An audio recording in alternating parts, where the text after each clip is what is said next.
What's up guys, welcome to your fourth WX tutorial, and this is going to be a real quick tutorial on how to get input from the user.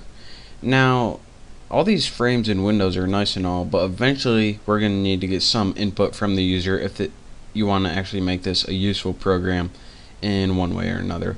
And there are a bunch of different ways to do that, but in this tutorial I'm going to be showing you how to use something called a message dialog.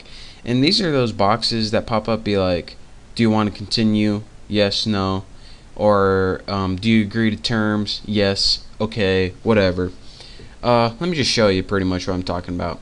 First, make a variable or object and set it equal to wx message dialog, and make sure to put a period in between there as usual. Message dialog. Now this is going to take some parameters. The first parameter is the parent, and I'm just going to put none because I don't want to have parent. I can put panel if I want, but anyways, not important. The next parameter is what you want the question or statement to be. So I'm going to make this a yes or no checkbox. So I'm going to say, do I have the best tuts, aka tutorials? So after this, and let's put a question mark right there. So this is the question in our checkbox. After this, the parameter it takes after this is the title of the box. Actually, let's just name it title because I'm running out of room on my tutorial. And the last tutorial that it's going to take in this, the last parameter it's going to take in this tutorial is the style. So let's go ahead and put wx.yes in caps underscore, not plus, no. Since this is going to be a yes, no checkbox. So we have, it doesn't have any parent. Here's the question, here's the title, and you're going to have the options of yes or no. So in our next line, what we want to do is take whatever they checked, either yes or no, and store it as a variable so we can use it. So let's just write answer. I'm going to name an answer. You can name yours whatever, as usual. Box, or whatever your object is, show modal, and I don't even know how to say it, but what show modal is, or model, whatever, is the value of this yes or no. So if you check yes, it's going to be yes, no, it's going to check no.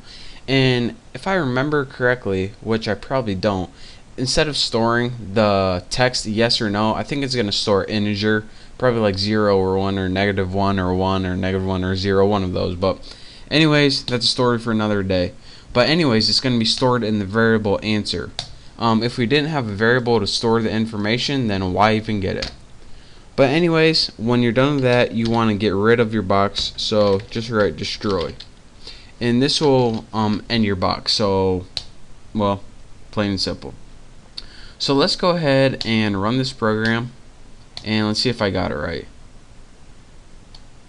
Do I have the best tuts? Again, remember the title's up here. Let's see if we can get it. Bam. So we made a message dialog. This is what this whole entire thing is. First, it takes this is not important. Do I have the best tuts? That pops up as the question. The title pops up as the title, and this yes no pops up as a yes no. So wherever I click, either yes is going to be stored, and this is from last tutorial. If I click yes, then answer is going to be equal to yes. If I click no, answer is going to be equal to no. And once that variable is stored, then the box destroys itself. So another thing that you might want is, and again we're going to be going over these styles in probably a couple of tutorials from now, but it's just an OK checkbox. And let's just say go on or something like that. It wouldn't be a question since you just have OK. Now once you run it and it says go on, you just have a plain old OK, no options, no yes or no. So go ahead and click that, and then you can move on. So that's how you make a basic message dialog, it's called.